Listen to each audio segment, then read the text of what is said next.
I got on my mission. I got on my mission. I made my decision. I made my decision. It's all that I envision. All that I envision. Tried to make my God religion. God is not religious. I'm at the cover precision. Cooking them up when I cook in the kitchen. Let me know when I got your attention. I give you the code if you winning the lessons. Give me coke, I'm winning the glitz. I'm breaking them up when I jump out the dish. Can't break up my flow when I flow like the rivers. My flow be so cold, I'm gonna give you the shivers. Like Amazon, I'm gonna come in hello. We saw the signs that you gave in September. Babylon about to fall like timber. We looking up while you looking on down. We living up while you living up better. You get this hate, we return to center. Don't hesitate, put him up in the blender. I feel like an A when I feel like a vendor. Coming in May, we won't leave to December. We about to slay, we don't care about your gender. Spend like a girl when I come to the village. Watching the guilty give birth to a sinner. Watching the guilty give birth to a sinner. Watching the guilty give birth to a sinner. All I had to do was go and remember. 400 years, just look on the calendar. Taking these sins and put on the balance. I'm about to come through this bitch like a balance. Too many horses, I barely can handle it. I'm about to slide on this bitch like a balance. We about to clean up the earth like a janitor. Getting rid of all the bankers. The ocean and sick all the tankers. Digging them down to the root like a cake. I don't wanna get under my boot, I'm gonna make it. Purple and gold like a Laker. Baby that's out of the earth like a shaker. Stepping the kid like a baker. She can bake the cake, no later. You in the lake smoke vapors. Hope you niggas ready when you eat your maker. May not be no later. May not see, don't be no gators. We don't wanna see no haters. Peace, Ain't Toby. serve wanna be no waiters. Shalom, bro. We ain't about to be no fakers. Coming out the world, we don't be no chasers. I got no Welcome to the School of Marvelous Light. Glad to have you here today. I made my decision. I made my I'll wait for a couple more people to get in here, then we're going to get started. All that I envision. Tried to make my God religion. God is not religious.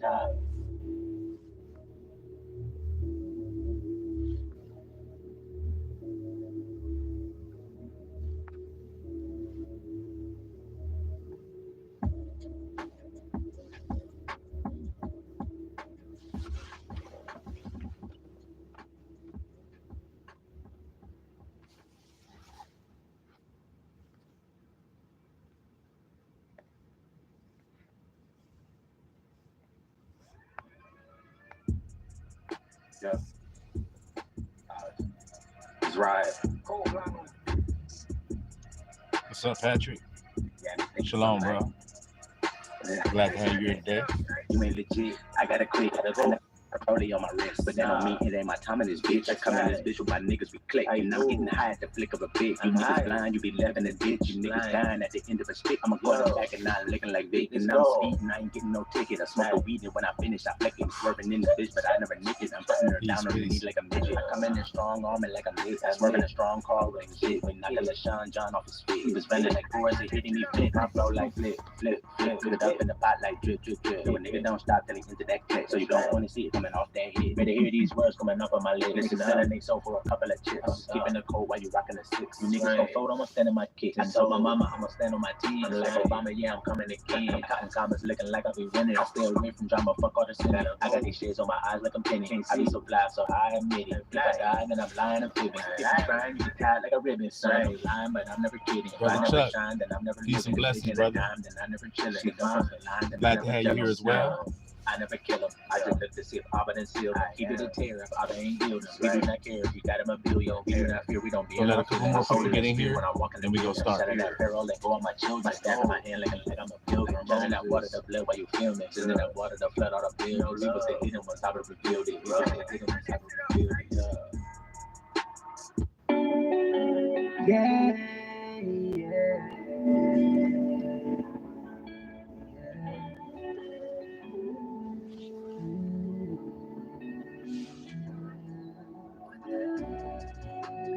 life is so serious.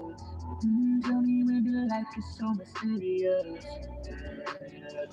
As always, we got a very interesting smorgasbord to give to the little flock today. So whoever it's meant for will be here in this live today.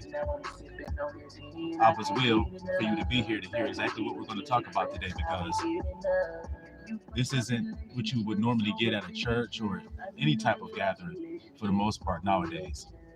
As we know, the spirit is what's lacking in the body. There are many people who claim to be Christians, many people that claim to follow Christ, like I always say, but they lack the spirit. They're not born again. They're not converted. They're not transformed. See, which are prerequisites to entering into the kingdom, into this knowledge that we are privy to. You see? So those who it's meant for are going to be those who are here today to get this. Otherwise, it probably would have been just a message like every other one. But he told me to go live, so that's what I'm gonna do.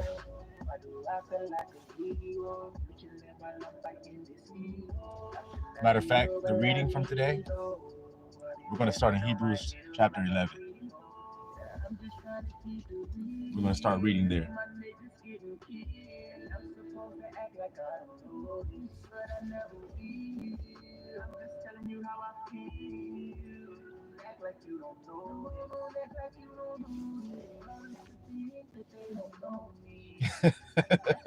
Man said, let me get my bag to catch all the nuggets. It's gonna be a whole lot of them in this message, believe me, man. It's gonna be a bunch of them. You see, there's a reason that we're all connecting at this time. Us unique branches, there's a reason for it. And we're gonna talk about it today, why this is even happening. Why are these people who are scattered to all these random places, why do they know each other? Why are they gravitating together at this time on the earth when we know it's becoming very chaotic? I'm sure y'all have heard about the fires in California and everything's burning up and all the celebrities are running, grabbing their heads going, oh my God! There's hurricanes and tornadoes and upheaval and brother turning against brother and father against his son and nation against nation and wars and rumors of wars and everything that Yahusha said was going to be going on. It's going on right now. But if you're paying attention, though this is all going on, we are all coming and consolidating here to a peaceful place, to a calm place, to a place where we can get filled. We can eat, we can drink, we can kick back and relax. So while they're all going into this chaotic state, we're going into a calm, peaceful state, out of a chaotic state. You see, there's a switch going on here. If one is cast out and one is caught up to his place, then that should help each one of us understand what's going on in our own lives. Somebody was chilling in our spot. And I don't know about you little flockulators, but I want my spot back. I want my spot back. And I want everything that comes with having my spot back. A mansion, a robe, and a crown, and all that good stuff. You see? Somebody been chilling in my mansion, trying to put my robe on, trying to act like he me. And I don't like that. You see? I don't like that.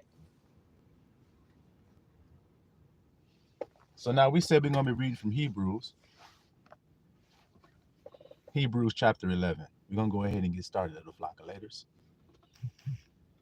Start at verse 1.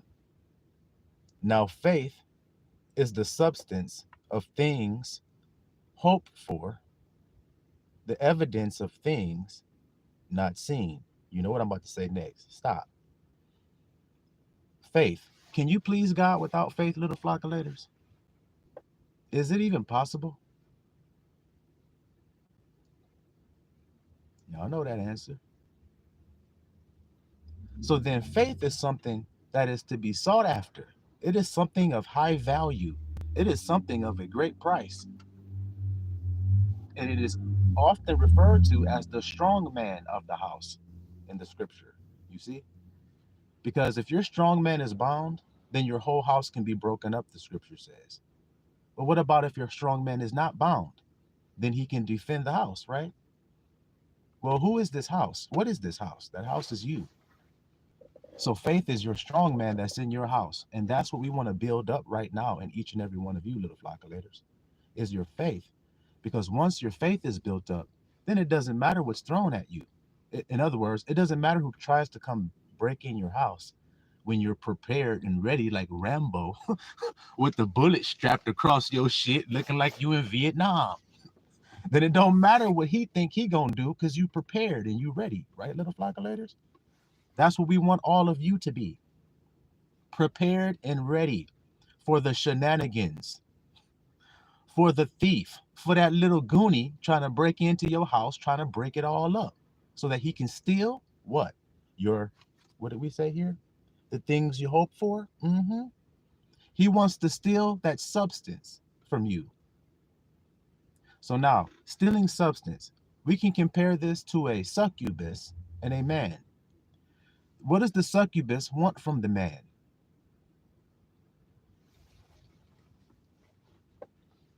I don't need to get all raunchy and everything to explain it, do I, little flock? What does she want out of you? She wants your substance. You see that? She wants to steal, kill, ultimately destroy you. Well, that's what Satan wants to do. He wants to steal the substance, because if he can steal the substance, then you'll never get the evidence of the thing you hope for. Because that's what faith is. In other words, he's trying to bind your strong man. So all of your desires today, little flock, regardless of what they may be, like I said on my other video, maybe it's a companion, maybe it's a wife, maybe it's a child, maybe it's a better job, maybe it's a different career, maybe it's a change of location, moving, whatever it is today, that is your desire. So then what is the substance of that desire you have? What is that substance? I'll let you guys tell me. Now, remember I said earlier, I don't want to get all raunchy when I was talking about substance, right? Because when I speak about substance, I literally am speaking about the semen, the sperm and the semen, because that's what makes a new life. That's what makes a new person manifest, right? So then what will make, why is God showing us that, little flock?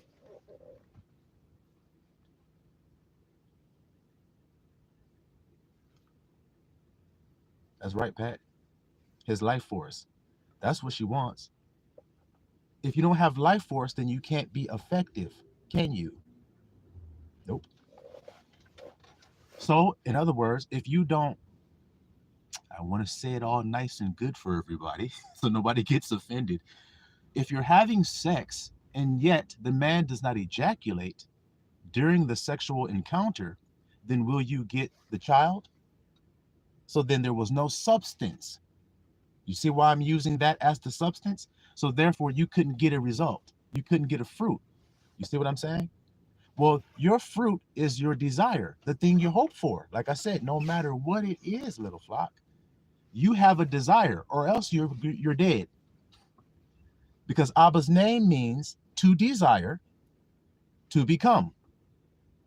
That's what his name means. We discovered it in the previous message, to desire, to become. So then you are desiring to become something. You're not chasing after things. You're not chasing after an item. You understand? You're chasing after a state of being, because that's praying in the Father's name. When you pray for a thing, if you don't pray in his name, then you're asking for the object. But if you pray in his name, now you're asking for the state of being. You see what I mean? And you see how this has been kept from the little flock your whole life? Because I don't know about you guys, but I think about if I were a young child. And if I were a young child, and back when in the day, if I had known what I know now, my whole life would be different. My whole life would have been totally different, because my people are destroyed for lack of knowledge. See? So when you're growing up, you don't actually know. You think you know. You think you're praying right. You think you're serving God right. But all along, you don't even know God's name. You don't know who you serve. You don't know how to pray. You just think you do. Well, that's the transformation I was starting this video off talking about how there are many who are not transformed. They are conformed to the image of this world still. They have not been transformed by the renewing of their minds. You see? Checking the comments real quick, see what's going on. What's up, Brother Cut? I'm glad to have you in the building today as well. Peace, peace. So now, we only read one verse from Hebrews. For those who are just coming in, we're in the book of Hebrews, chapter 11, verse 1. Okay? So faith is the substance of the thing hoped for. So it's the, remember, I don't want to say any words that offend people. My brother said, offend, please. You see? Because we real over here. Real recognize real. A person knows your intent of your heart. Then they bypass all the nonsense and they listen to the meat. You know, they get the jewel. There may be a table with a bunch of trash on it, but then there's a diamond on the table. And you guys are telling me you're just going to take the whole table and throw it out? Well, I might throw the table out, but not before I grab that diamond off. You hear what I'm saying? I'm going to grab the diamond. You see what I'm saying? All right. So now, faith is the substance of the thing hoped for. The evidence not seen. So that's the second part of it. There is no evidence seen of the thing that you desire. See, brothers? So if let's say it's the wife, well, there's no evidence that you have a wife, but there's some substance that you hope for. You see that? So this feeling, because that's what happens when you have an ejaculation. It's a great feeling. So and it builds up. Well, that's the sign that God gave us all to show us how creation takes place. You see? It's a build up of a feeling. And once the feeling is built up to the full, it overflows. You see? Like the man when he's making love to the woman. The feeling increases, it becomes more and more intense, and then he overflows into her. See why I'm using that as the example? That's how you must be about the desire that you have, brother. You must overflow into it. You must make it one with. You see that, little flock? You must become one with that state of being, because you don't want the state of being unless, well, excuse me, you want the state of being because the feeling that it produces, correct? In other words, you want the wife because of what you think it caused you to feel. Well, then you must feel that. That's the substance, and you must feel it as though it actually is. That's where most people don't know anything about prayer. They don't know about feeling as though it is. They pray amiss, and so they don't get the desire, see, because they have no substance. They pray amiss is the same thing as saying you pulled out when you were making love. You pulled out and busted on the ground. You see? Now, Abba's not pleased with that. Matter of fact, before we read any more in Hebrews, let's go get a side note on that so y'all know I ain't tripping about what I'm saying. Watch this, little flock. For those who have heard this, you won't be surprised. But those who have not heard this scripture, you about to be very surprised by what you hear. Hold on, let me get it real quick.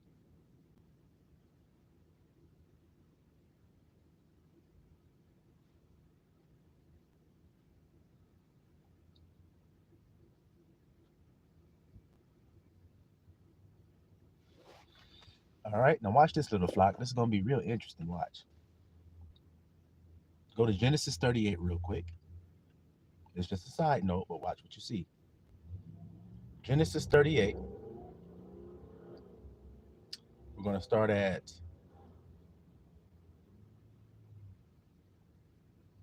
verse 7.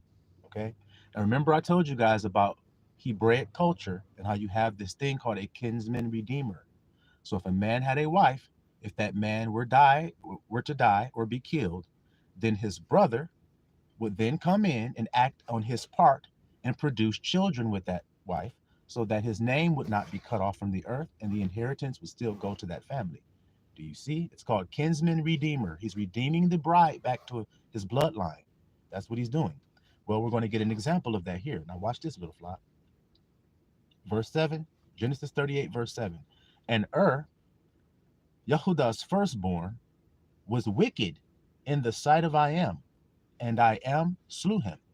So this man what did it say about him? It says he was wicked. And Abba did what to him? He slew him. Okay, so let's see what Yehudah does. And Judah said unto Onan, this is his brother, or Judah's other son, you see? And Judah said unto Onan, go in unto thy brother's wife, and marry her, and raise up seed to thy brother. Do y'all hear that, little flock? Is that not what the grandson just told you? He told his brother, go in there and raise up seed to your brother. See, be a kinsman redeemer. You see that? Watch this, little flock, but watch what happened. And Onan knew that the seed should not be his. Remember, I told you, you're raising up seed instead of your brother. You see? So he says he knew it wasn't going to be his, but watch what happened. And it came to pass when he went unto his brother's wife. So did he go unto her? He knew it wasn't going to be his seed, but did he still go in unto her? Yes. So when he went unto her, that he spilled it on the ground. That he spilled it on the ground, lest that he should give seed to his brother. So he had sex with his brother's wife, but he didn't, what, little flock? What didn't he do? I'll let you guys answer, and I ain't going forward no more until I get the answer in the comments here. Make sure you guys paying attention. When Onan lay with his brother's wife, What did he do? Or what didn't he do? That's the real question. And I'll wait.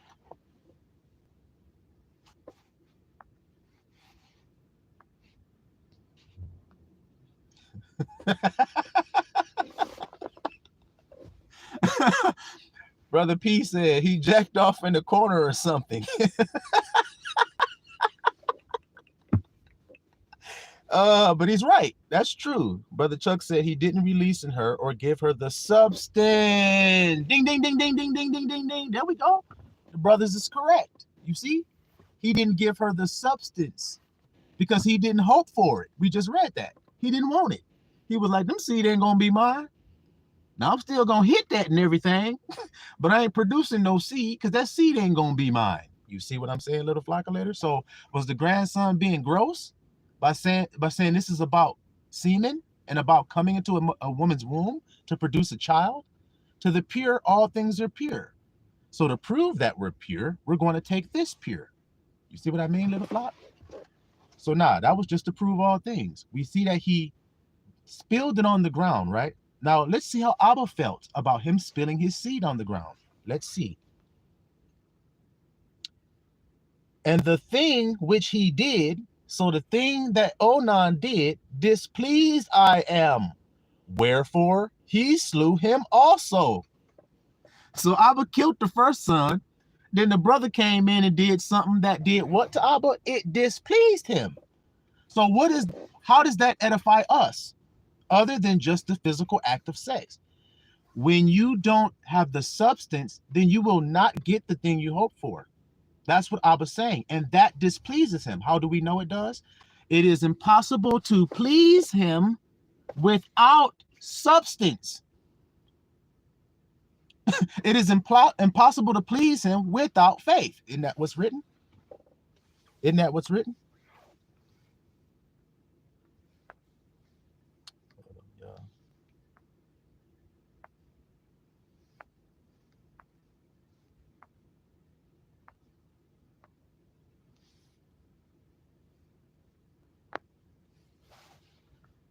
All right.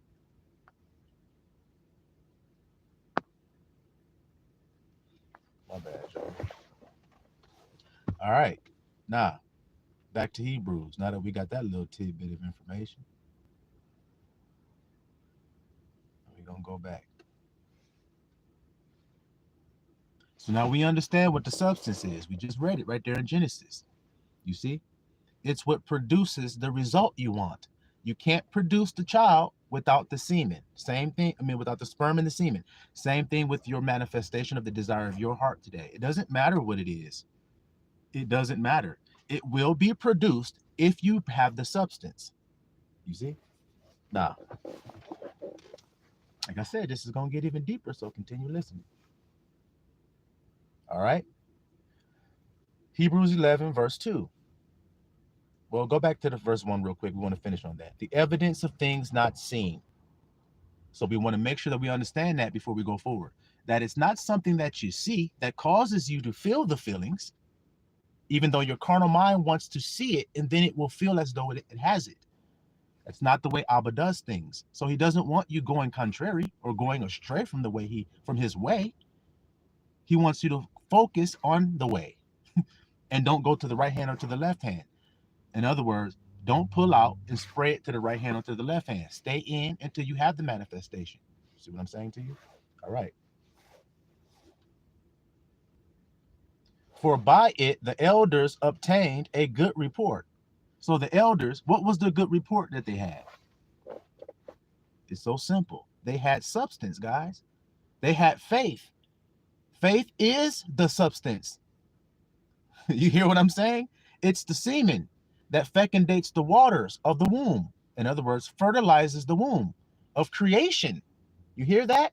Did you not hear it in the beginning when God said it was darkness and void? Isn't that what a womb is? There's nothing in there. It is empty. It is actually dead. It's empty and void. And then a light shines in the darkness. That's the ejaculation into the womb. You see what I'm saying to you? That's the penetrating. And once that happens, then creation occurred, didn't it? So that's what God is telling you about you. He claimed the end from the beginning. He's telling you how it works right there in the beginning. That when you have a desire, your thoughts begin to formulate, and then they penetrate your feelings. Once you see the thought that you are having in your mind, you imagine it, then your feelings start to get fecundated. You see what I mean? They start to respond to it. And once they believe that it is true, how do they show they believe it? By responding as if it is true. I'll give you an example. If you're sitting in your car, like I am, and a car is coming right towards you, you may do like this, and it may swerve and not hit you, right? It didn't hit you, but why did you do this? Because it looked like it was going to, but it didn't. You see what I mean? All right then.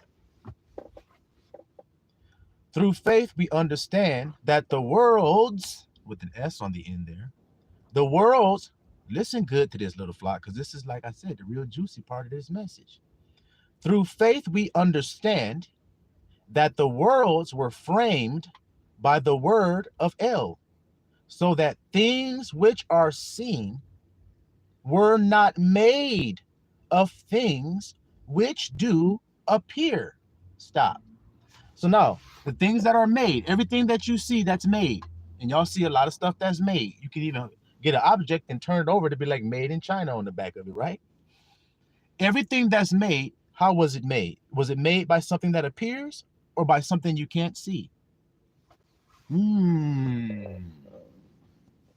So now, anything that you have, how did you obtain it? By something that you can see, or in other words, by the works of your hands? Nope, that's vain labor. That's what the Bible says working under the sun is. And everything done under the sun is vanity. So then where must I go to do something that's not vain? Go to the secret place within yourself, because that's where that's hidden. What did we just read here? The things which are seen were not made of things which do appear. So what were they made by? Things which do not appear, correct? Is that correct? It's made by things which do not appear. So what is that thing that does not appear that makes things? I'm going to ask you guys that, because I've told you all what it is. Before I continue, I'll wait till somebody answers it there in the comments again, because it does me no good to just be talking into the wind. I need to know that you guys are receiving this, because it's extremely valuable. And I don't like casting pearls to things other than what Abba told me to cast them to, if you understand and catch my drift. So now, what's the thing that makes the things you see?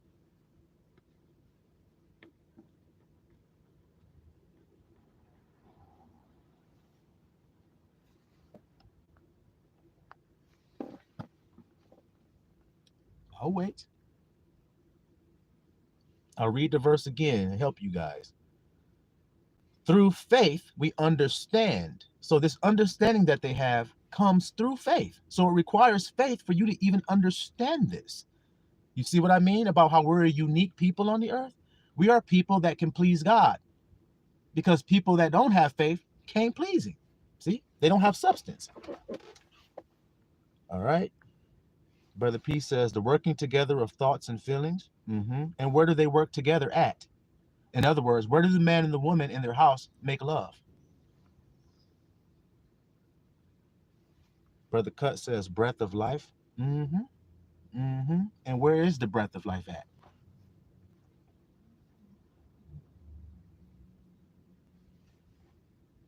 Brother Chuck says the secret place.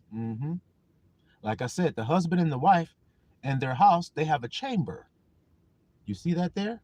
And that's where they make their love and make their babies and do their creating, in that secret place of their room.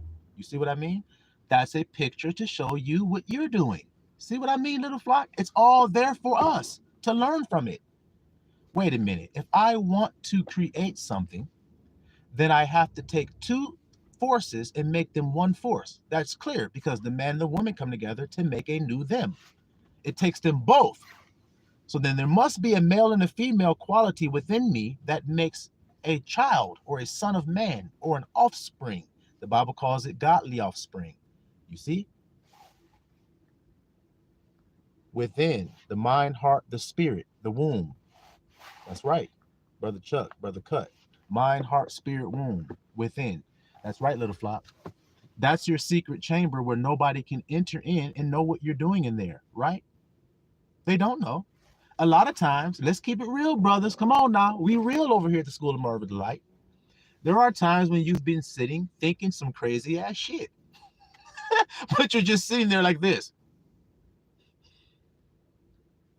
I'll give you guys an example of what I mean. One time I'm sitting in church. I'm about 12 or something. It had to be about 12, 11, 12 years old.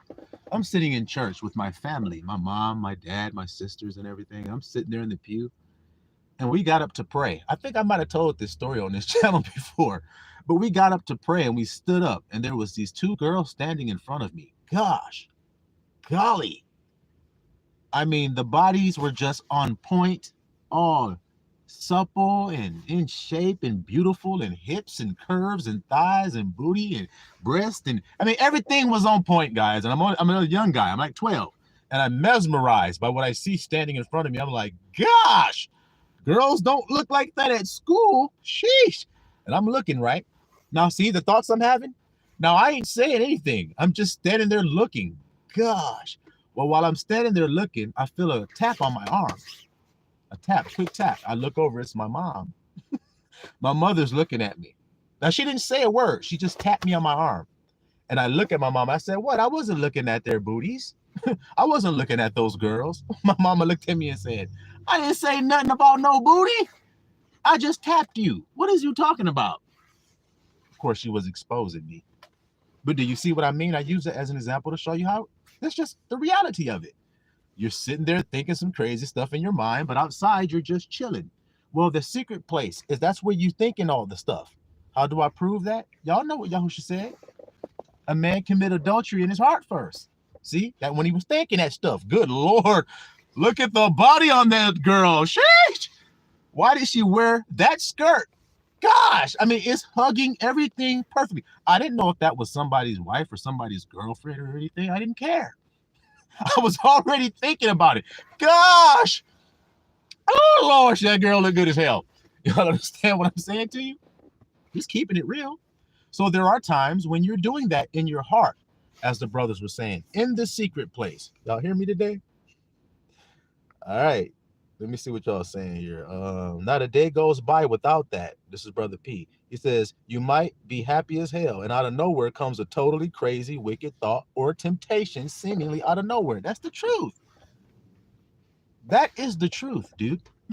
You're sitting there, you're all feeling all good and everything. Then all of a sudden, here comes some crazy shit. And you're like, wait a minute, man, why am I thinking that old evil ass shit? Why I'm thinking that old crazy stuff? Because the carnal mind and the spiritual mind, and they are at enmity. Now, where are they? They're in you. Everything is. That's why it's foolery to focus on anything outside of you. Anything outside of you does not prevent you from getting what you want, and anything outside of you does not help you get what you want. For the issues of life come out of that same secret place I've been describing to you. You see it? Brother Toby said you gotta cast that mess down. For sure.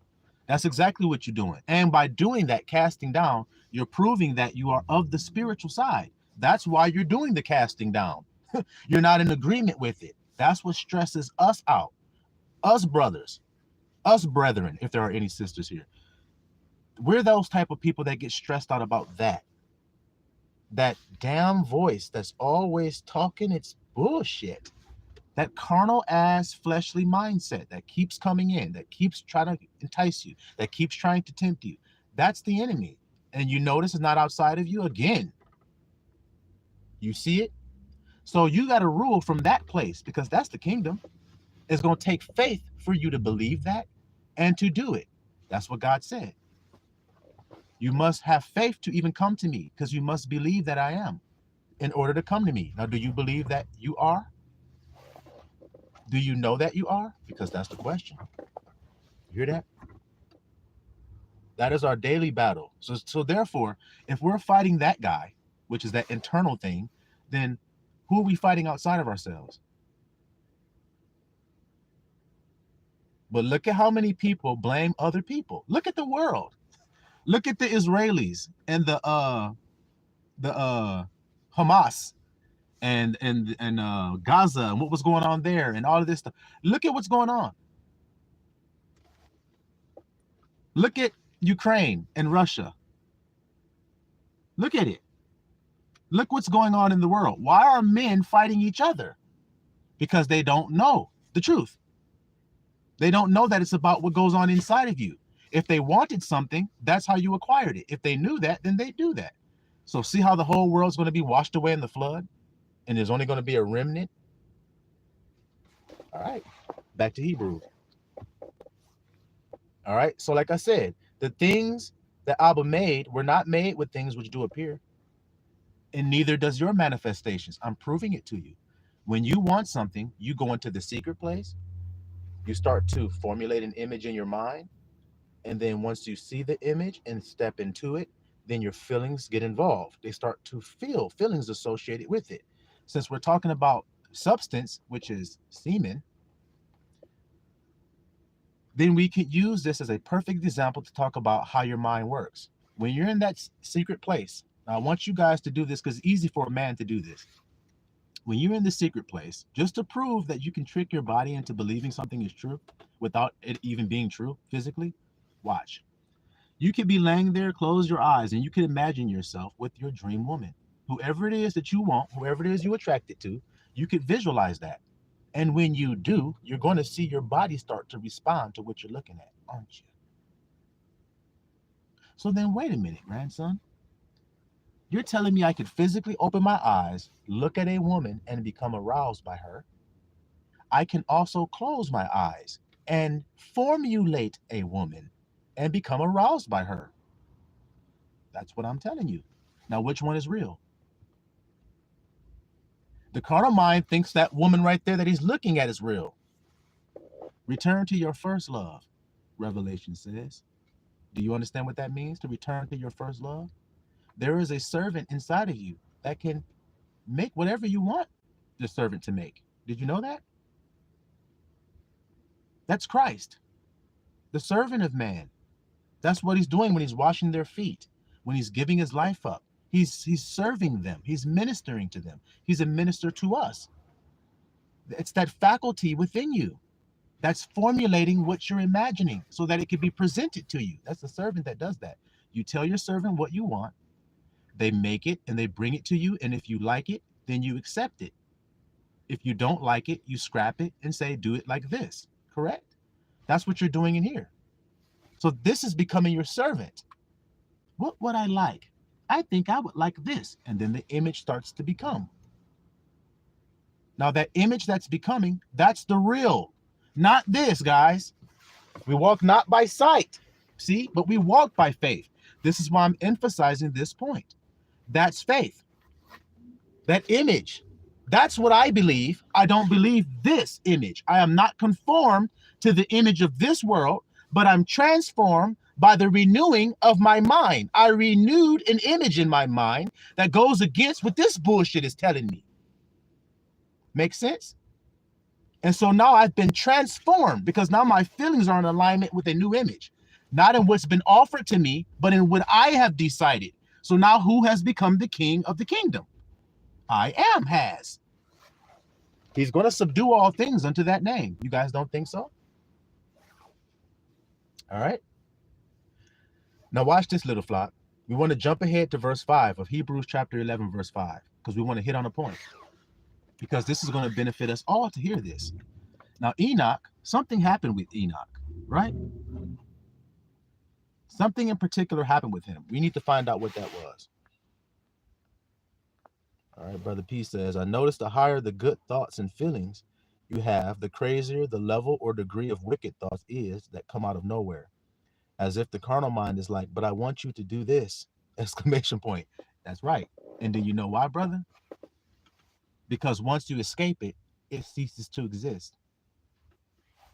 Why you think it says they know they have but a short time?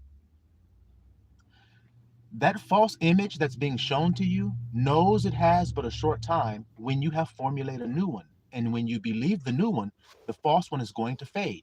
It knows it. So it's going to attack you so that it can say, I'm real. Don't you believe I'm real, damn it? What are you doing looking over there making a new image? I am the real one.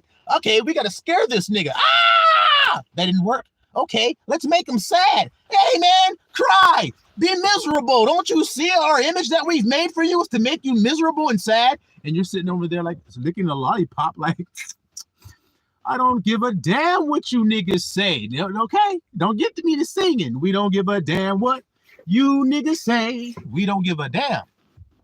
So then come on, say it. We don't give a damn what a nigga done said. So go ahead and done say it. Go ahead and say that shit. We don't give a damn what a nigga try to do. So go ahead and do it. Oh, man, he's going to say, because I was so good. Next. Yeah, you damn Skippy. You damn Skippy, that's what I'm saying next. My Abba good. Look at what he gave me. Look at what he's done for me. Look at what he's carried me through. And then the guy sitting there next to you in the trouble going, but don't you see this trouble that we're in? Nobody knows the trouble I see. Yeah, you sing that sad-ass song, nigga, because you believe the image. I'm like Yahusha that's on the boat. Now, guys, if there's a storm raging and the boat you're on is tossed to and fro, would you believe that you're in trouble? Would you believe that you're in danger? Would you believe that you're at risk according to the circumstances? Well, that means you ain't going by faith. You're walking by what it looked like. Isn't that clear to be understood? Now, was Yahusha asleep? Do you understand why he was? Because he's already penetrating another image, which is peace be still. That's where I'm at. Nah, where I'm at, there you may be. Those other men are like, really? Yeah, watch this. Peace be still. Now, where you at? I'm in a peaceful situation. How the hell did you do that? Doing what the grandson telling y'all to do. The real, which is within. Did Yahusha tell you to go within, or did he tell you to go outside yourself? What do you say? Chuck said, skeely dee dee. Skating dee. Do you follow what that means? See, skeet is an interesting word when it comes to the Hebrew. We got a certain meaning for that word. You see what I mean? Skeet dee. I mean, keep on manifesting, keep on doing what you want to do as if nothing's going on. See, because when you're making love to your wife and you're in that secret place, there it comes with the keeping it real. That's just who I am, y'all. You got to accept it. When you're making love to your wife, if there are other people around, you may care a little bit at first. You're like, oh, they're in the other room, baby. Wait a minute. Shit, they're in there. They might hear us. But then once you start getting in the heat of the moment and everything, once it starts getting a little bit too overwhelming and everything, you forget about them other folks. See what I mean about skeet-dee-lee? I don't care what you niggas are saying. I'm in the zone right now with my woman. And we caught up in the rapture. So now I don't know what you guys got going on out there. You maybe can hear me. Maybe you might even be seeing me. Oops, my bad. I was too in the zone. So you understand what I'm saying to you? That's how it is. When you're in the middle of love making and it's wonderful, you get caught up in it. You get caught up. Caught up is the word rapture.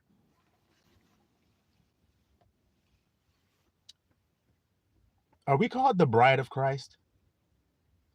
So then when Christ makes love to his bride, won't she be caught up in a rapture?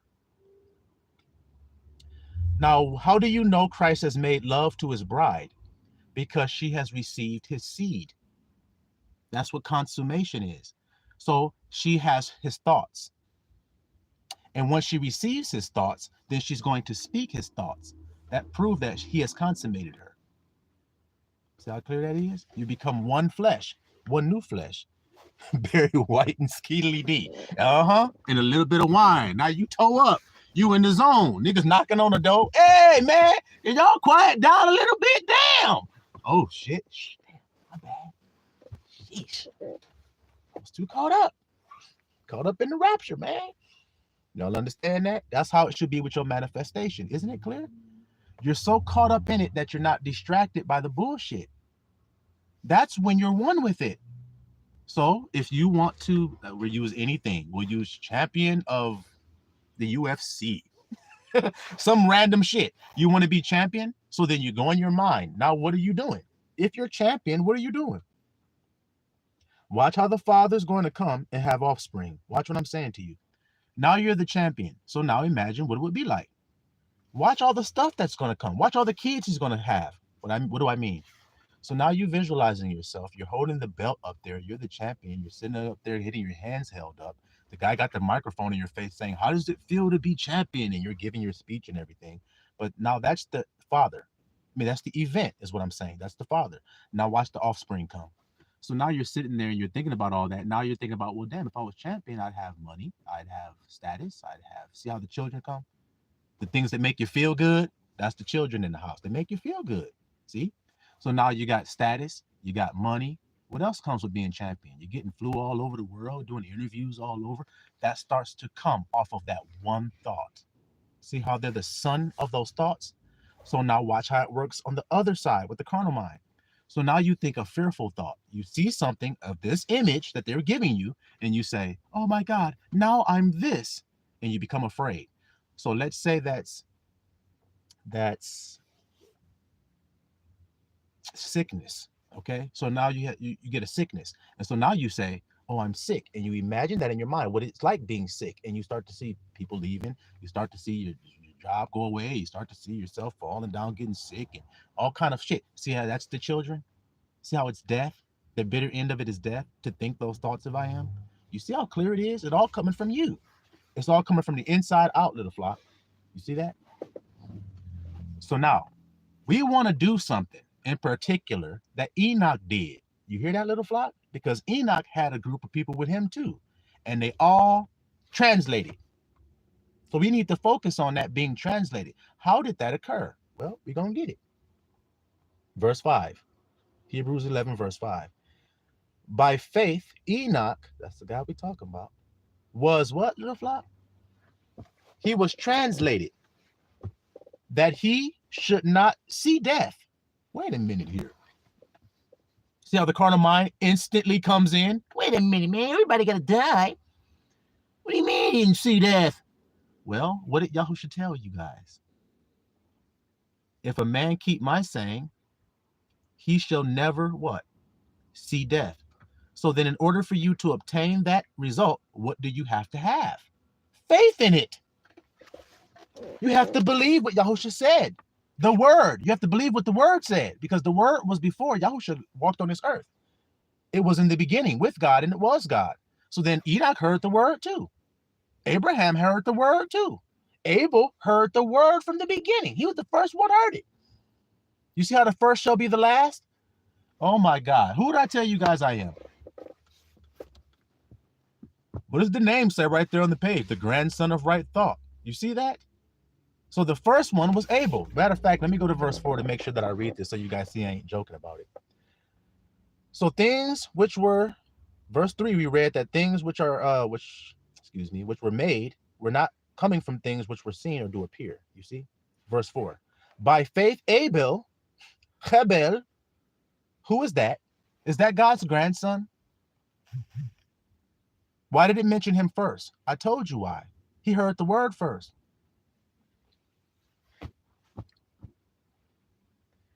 Ah, boy. Abel offered unto El a more excellent sacrifice than Cain, by which he obtained witness that he was what, little flock? Right thinking. Grandson of right thought. Do you see how this shit connect like a Lego? Isn't it kind of creepy in a way? Yeah. Well, it should be when it's true. That's how the truth works. It make you be like, wait, really? Huh? No, it can't be. That's the first reaction that people have to the truth. No way.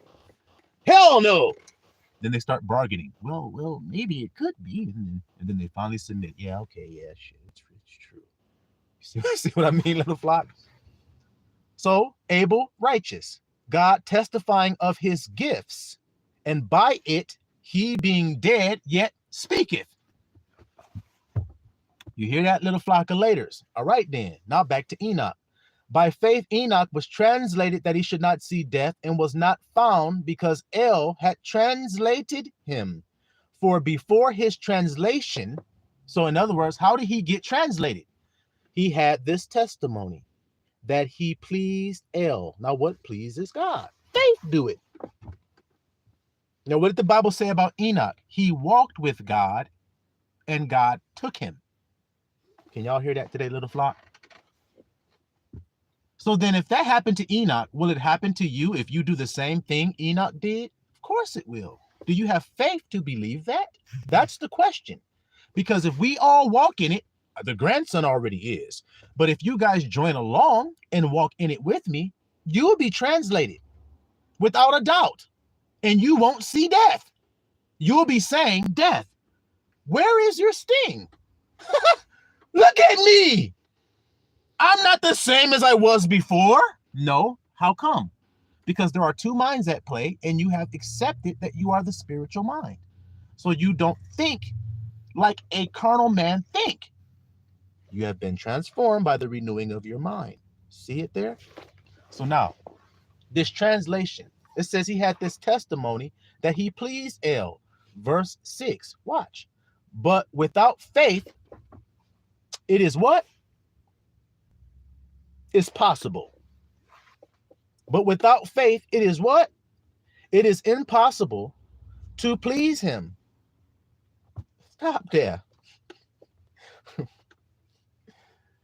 So it's impossible to make a baby if you don't have no substance, correct? Isn't that what I said to you all? All right then. So translated, Enoch believed. He believed something. And because he believed it, he was translated. We want to get into that real quick, little flock. We'll get another scripture. Y'all be patient with me real quick.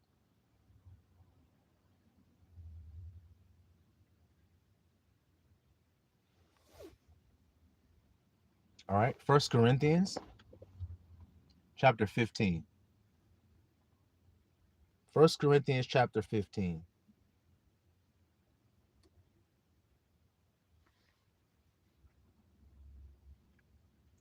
You're going to start at verse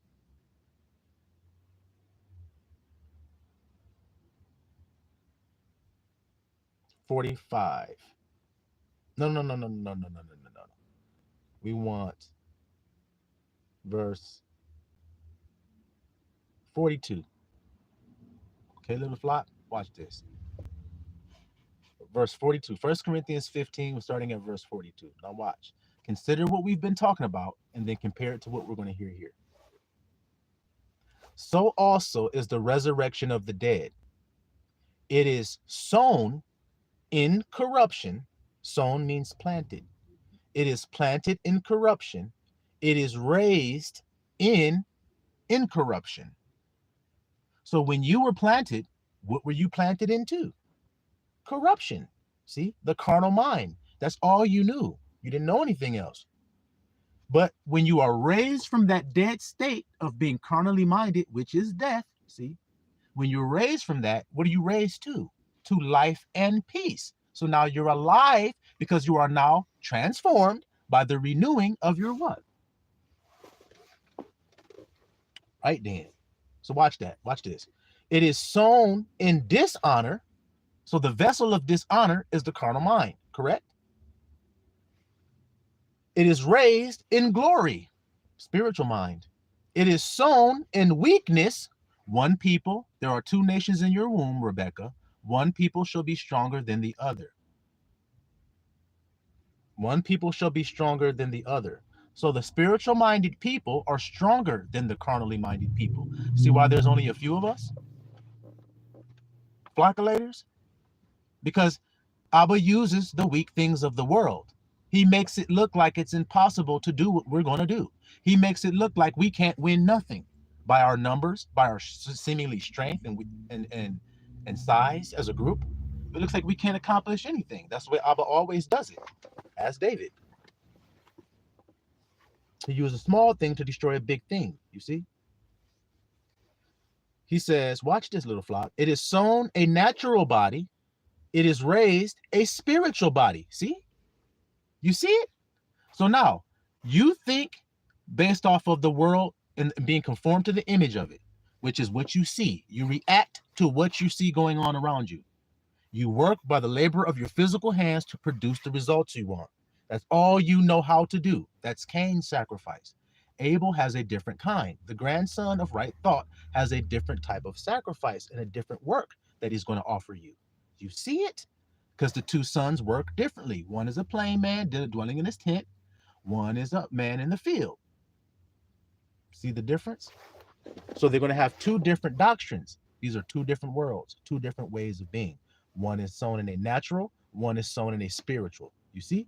So watch this. So it is written, the first Adam was made a living soul. The last Adam was made a quickening spirit. You hear that?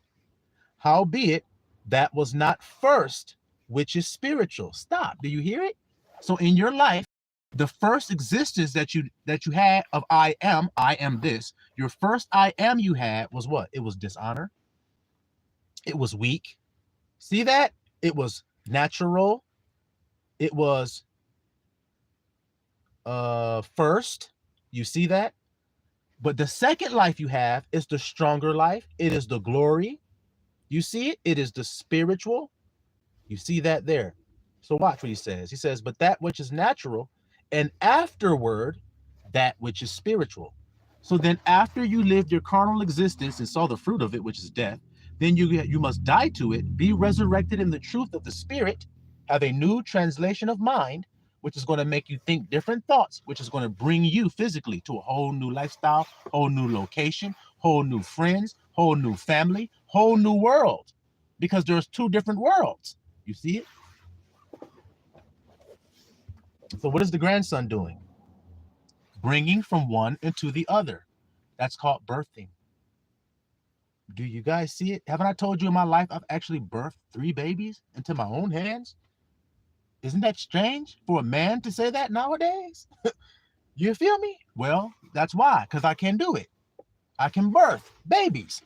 You see what I mean? That's part of being a father. See? You make babies. So watch, listen good. He says, and so it is written, the first Adam was made a living soul, the last Adam was a quickening spirit, howbeit that was not first which was spiritual, but that which is natural, and afterward that which is spiritual. The first man is of the earth. Do you hear that, little flockulators? God's strength is me. Welcome, welcome, welcome. Glad to have you here at the School of Marvelous Light. So the first man is of the earth. So the first existence of yours is all carnal based. That's what God is telling you here. You see that? Earthy. The second man is who? I am from heaven. You hear it, little flock of lighters? So once you are translated, what are you translated into? I'll let you guys tell me. The spiritual mind, right, is life and peace. That where I am, there you may be. So he just said the second man is the Lord from heaven. Is I am. So what does the grandson tell you?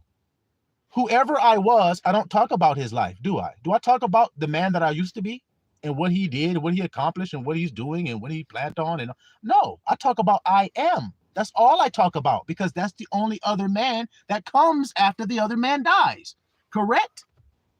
Did you guys know that? So do you see what I mean about people not being born again, not being transformed, not being translated? Do you see? Those are dangerous people, because they think they're right. They think they know, and yet they don't. They only focus on what they do. Why do you think the people that come to God say, we did this in your name, we did that in your name, we did this in your name? And I will say, I never knew you. How come that's the case, guys? And what the grandson is saying ain't true. They focus on what they have done.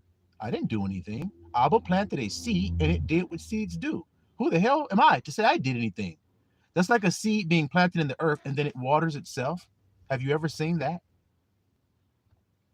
It's got a UV light and shit, putting it on itself and everything so it can grow. Have you ever seen that happen? No. Right there. You're the seed. That's why I'm saying that. All right. So watch this. So the second man is I am from heaven. Because who else comes from heaven? Who else? Okay. As is the earthy. So as is the earthy, such are they also that are earthy. See? The world loves its own. So carnally minded earthy people, which is the first man, that is going to fade away, which is Esau. He was born first. Can't you see how it's all connected? It all comes down to the grandsons. They represent a transition from one world to the other world. Okay, if you guys don't believe me, Esau is the end of the world, but Jacob is the beninging in the beninging in the beninging. Jacob is the beninging or the beginning of the new. Isn't that what's written? So then when the new comes, the grandson will announce that to you. That's why the Bible says the man whose name is the branch. What part of the family is the branch? Let's see. There's the root, that would be the father. Then there's the true vine, that would be the son. Then there's the branch, that would be the third part of the plant. Like Yahusha said, I am the true vine, ye are the branches. So if Yahusha is the son of God, the son is the true vine.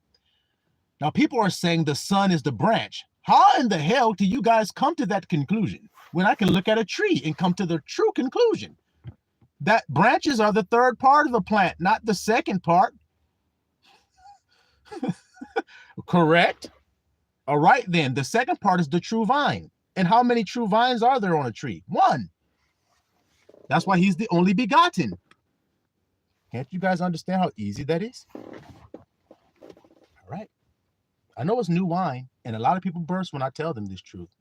But I would have it that you guys don't burst today. You can receive it being a new wineskin. As you see, you got to have a new mind to receive the new info. The old info is that you didn't know who the branch was. You didn't know what it meant. You didn't know anything about it. But look how the grandson knows all about it and tells you all about it. Isn't that unique? Isn't it? Because you're dealing with a translated, transformed man. So because of that, I can rest. See, I don't have to work for it anymore. I've obtained it. I can rest and just be patient. Now, before I just start going off about resting and patience, I know, fellas, that sometimes it isn't always easy to do that. And I would have you know that I understand that. I know. It's not always easy to just say, well, I got it. I've obtained it, so I'm just going to chill. It's not always easy because the temptation gets thick. It does. It requires salvation from it. It's so thick. It requires you to be saved out of it. It's so thick. And the salvation is in his name. That's the only thing that will save anybody. I don't care what they say. And my question is, if it doesn't save, then how come it has saved me? It has saved me so clearly that I don't even use another name anymore. I just run to I am. Because it's worked and it doesn't stop working, so I just stick with it. See, little flop? By faith. Nothing physically told me that it worked. Faith told me that it does. See what I'm saying to you? All right, now watch this, little flock. So as is the earthy, such are they also that are earthy. And as is the heavenly, so I am in heaven, such are they also that are heavenly. They're just like Abba. See, we are as he is in this world. Is that not what the scripture says? Mm-hmm. And as we have borne the image, see what I mean? The image of the earthy, born means carried it. This is the reason why it gets tiresome sometimes, because of the waiting for that damn cross to be put away. That flesh mindset to work its course out. Do you understand what I'm saying? What you thought you were, it has to go until it's paid to the last farthing. In other words, that image you made up of yourself that was false, it has to play out until it's finished. And that shit sucks. You're like, damn, I wish this shit would just run its course. Gosh, how long does it have to be? Well, you thought a lot of folly. You paid a lot into it. The wages of sin are death, man. You paid a lot into it. So now it's got to work its course. Do you understand? And when it's done, as the scripture says, then you're going to have the new image you've been praying for, hanging on to, having faith in. This is what I am. I know it seemed like that's what I was, but I want to tell you guys something. Egypt, promised land. Egypt, promised land. And then there's some space in between. Do you understand what that space in between is called? I'll let you guys answer that before I continue. You have Egypt, you have the promised land, and then you have an area in between. What is that area in between called? Thank you, Brother P. The wilderness. Now, pay attention, little flock. How does the wilderness cause one to feel? I'll wait and let you guys answer that. Egypt, promised land, wilderness. How does being in the wilderness cause one to feel? Brother Cut says lost. Brother P says alone. Mm-hmm. Mm-hmm. Now that's just two. Either one of those two, are they good? Are they positive feelings? Brother Chuck says enslaved. Slave to sin. Lost, alone, enslaved. Is any of that positive or good? Okay, now before I continue, I'll ask this question. There's Egypt, there's the wilderness in between, and then there's the promised land. How does Egypt make somebody feel?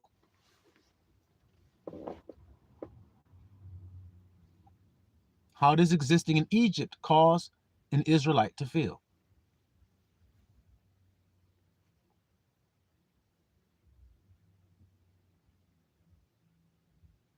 If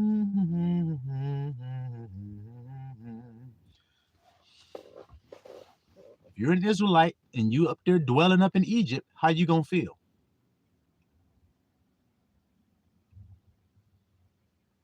Okay, fulfilled artificially, superficially. Okay, I get that. Weary. Brother Chuck says weary. That's true. Because what does the word say? They complained and cried out to God for the hard labor. So when you're under hard labor, what do you start to feel? Weariness.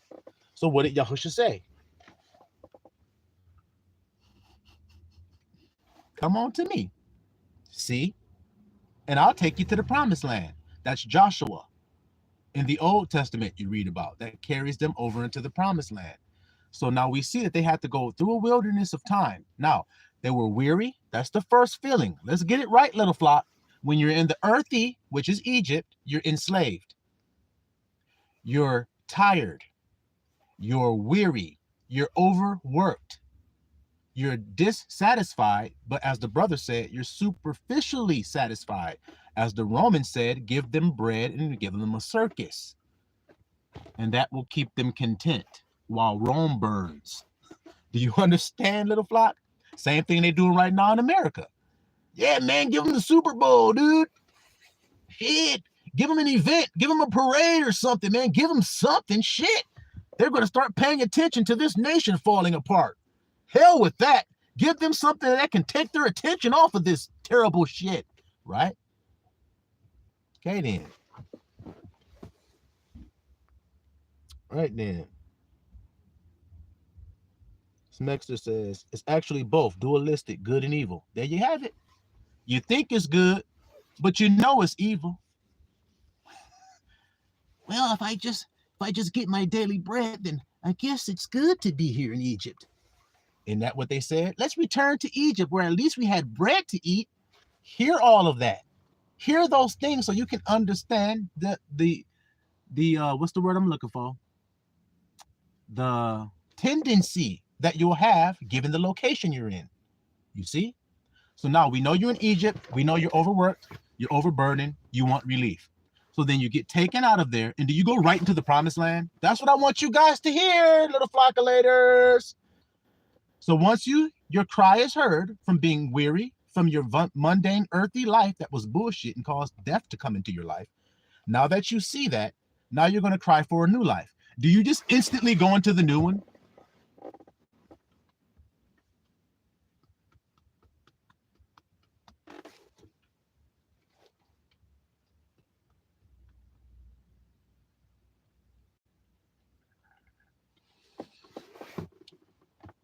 Do you just instantly go from Egypt to the promised land? No. So then neither do you. You have to go through the wilderness. What is the wilderness there to do? To test you. Correct? Yahushua was taken into the wilderness for 40 days to be tempted of the deceiver. See it? So the whole time you're in the wilderness, you're being tested by who? A deceiver. So should you believe anything that he's telling you? Now let's see. The children of Israel were in the wilderness. They said, we're going to die of thirst. Did they? Did the children of Israel die of thirst? They also said, we're going to starve. Did they? They also said the Egyptians are going to kill us. Did they? So see how come they couldn't come into the promised land yet? They were faithless. So then they were tested to see if they had faith, because it's impossible to please him without it.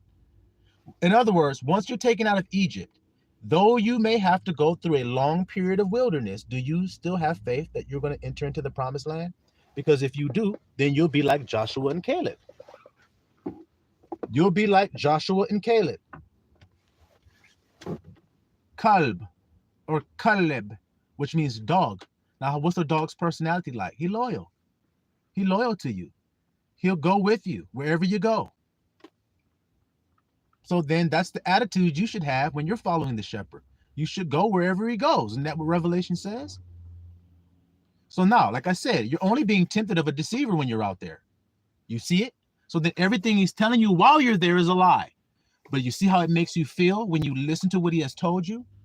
So if you want the wife, and if some time goes by and you don't have it, there aren't any signs that you're ever even going to get it. And he's going to tell you don't have it. And he's going to tell you that you'll never have it. He's going to tell you don't deserve it. He's going to tell you every damn thing. But he's a deceiver.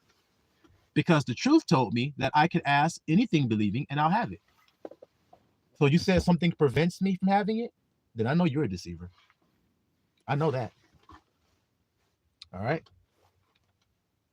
Back to 1 Corinthians 15.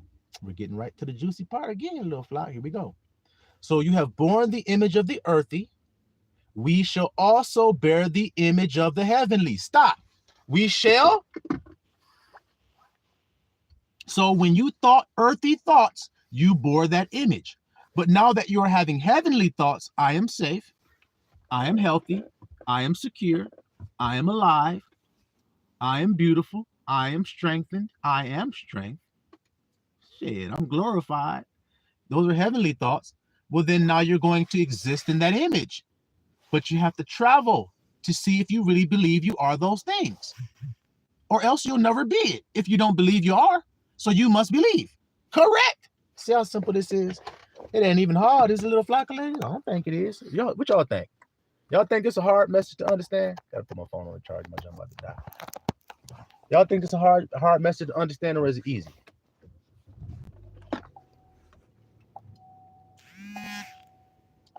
All right, gotta get a quick charge real quick, y'all.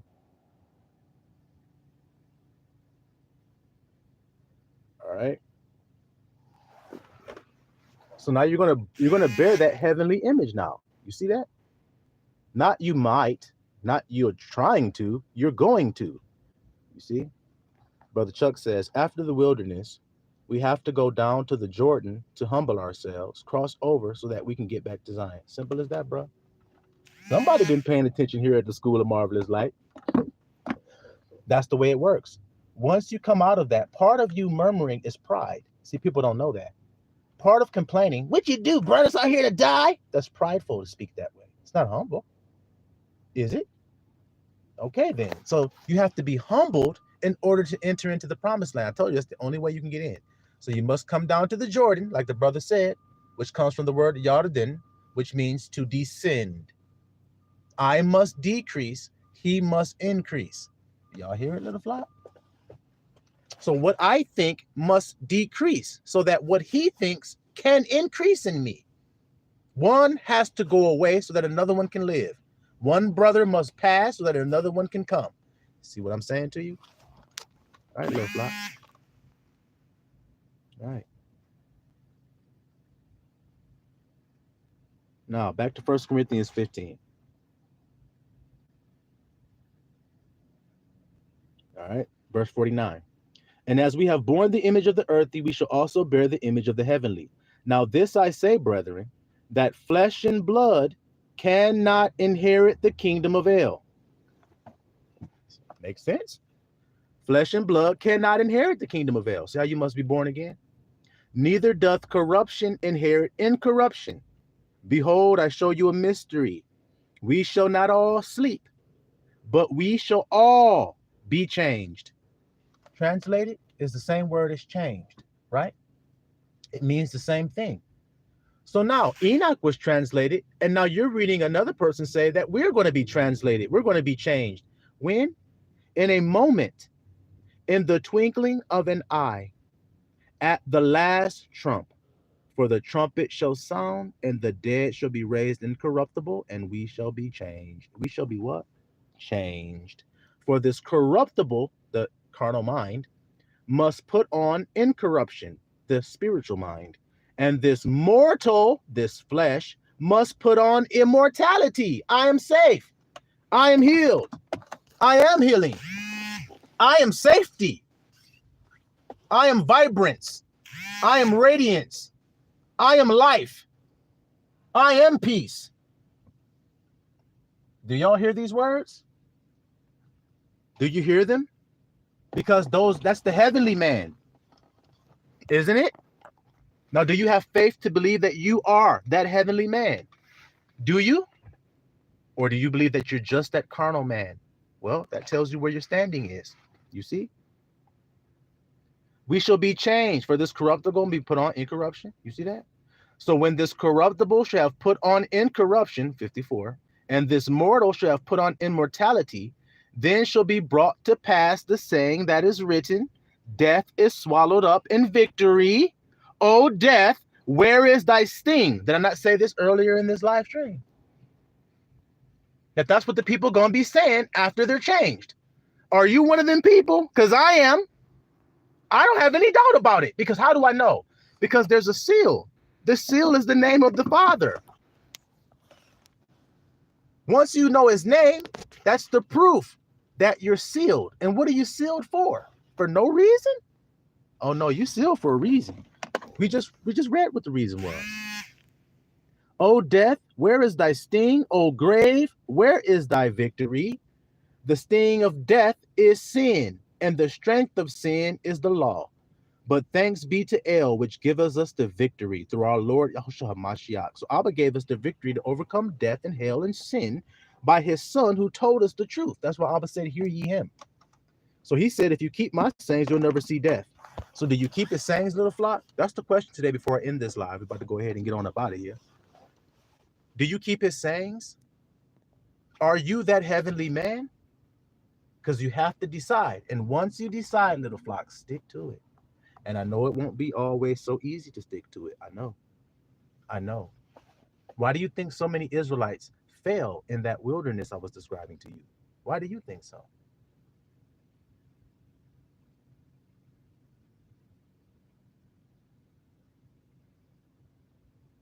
Now, Egypt, wilderness, promised land.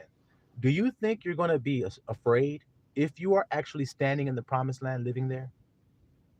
Do you think you're going to be saying, what'd you bring me here? To starve? Do you think you'll say that in the promised land? Hope y'all can hear the wisdom that I'm giving y'all right now. Can you hear it?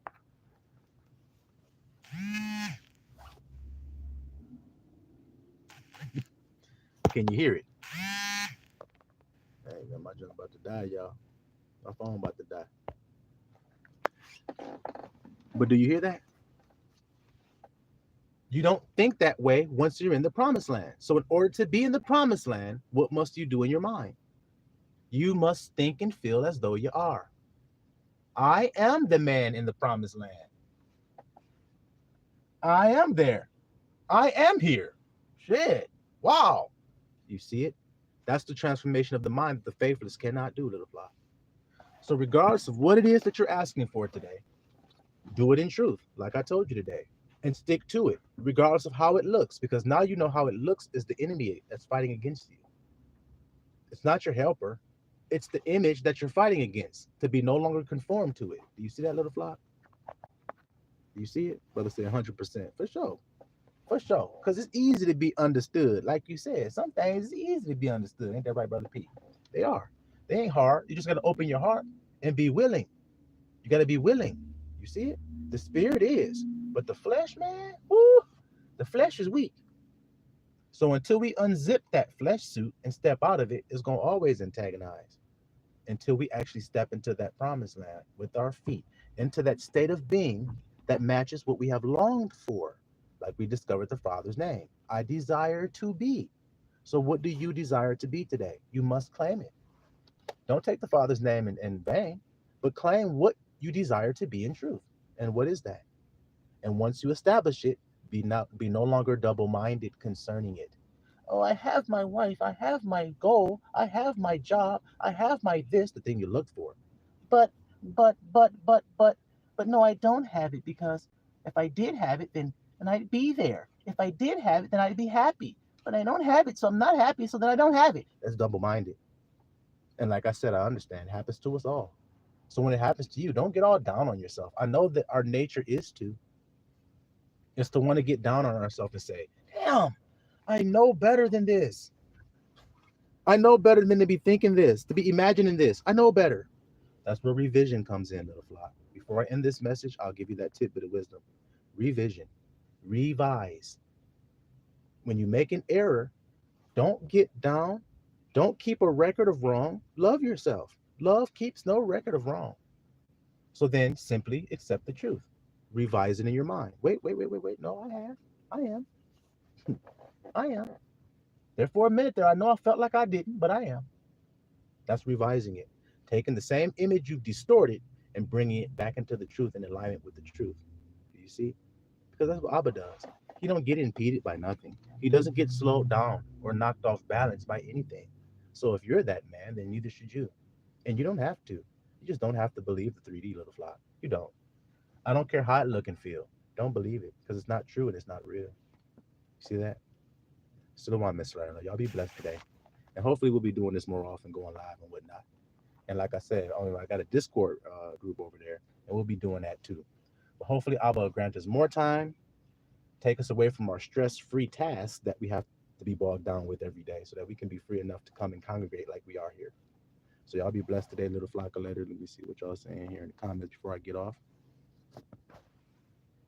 When did you start selling merch? I wrote a mail about that. Abba revealed to me that you would be a steady source of income for you. Hey, okay. Before I even knew you already did it. I did it last night, actually. Last night. I'm like, we a family. Speaking of the merch, I'm like, we a family. And we need to make that known that we are one. And what better way to do that than to flocculate on these niggas and get us some gear that we wear that tells you who he is. You see that little flock? So yeah, like I said, on my community page, it's some merch available right now. It's just like some hoodies, some mugs, some t-shirts and stuff like that we getting started with. And it's going to expand and have its own children and grow, Abba willing. And like I said, we'll be able to congregate more and more, come on these lives together and do this more often, hopefully. When a dude ain't so busy. Because I got two little ones, little flock, and boy, oh boy, y'all pray for me. Pray for me. Pray for my patience, little flock, that I can stay patient, cool, calm, not get frustrated, not be irritated, but be calm, kind, long-suffering, loving, and bear all things at all times, little flock. Because having two little ones, a 2-year-old and a 7-month-old, man, you get one down for a nap, then here go the other one. Ah! My teeth! Ah! That's my 7-month-old. Ah! My teeth! His little teeth be tearing him up, little flock. So he be screaming out. Then I get him down for a nap. Then the 2-year-old, he waking up from his nap, looking around for his sippy cup and shit. I'm like, oh Lord, I need some handmaidens. Truthfully, I do. And now I see why I was giving them brothers and sisters handmaidens, because you need some help when you got babies, little flock. They're handful. You see what I mean? 38 kids to love, bro. I caught this late, but definitely keep up the live for sure. I plan on it. And like I said, it's better for us because that way I know everybody's getting it and we can actually interact with each other in real time. And that way we can all stay abreast of the same information and get the same downloads at the same time because we won, little flockulators. We won. All right, y'all. I'm about to go ahead and get on out of here. 38 kids says merch. Oh yeah. Go look at my community page. You'll see it. I got a little shop on there. You can click on there and see the items that's on there. And right now, we just got one little design on there. It's called Tough Lambs. And it's a bunch of lambs standing there looking all tough and everything. That's us. That's the flockulators, you see. So we're going to have some more stuff and get some more ideas. And if you guys got some ideas for some merch, don't hesitate to share it with your boy. You see, because we all a family. So hopefully this will be the beginning of more congregating one with another so that we can become one in these last days and be in that safe spot while the whole world is going up in flames. It look like it on their little flockulators. So y'all be blessed today. Still on, Mr. Allah.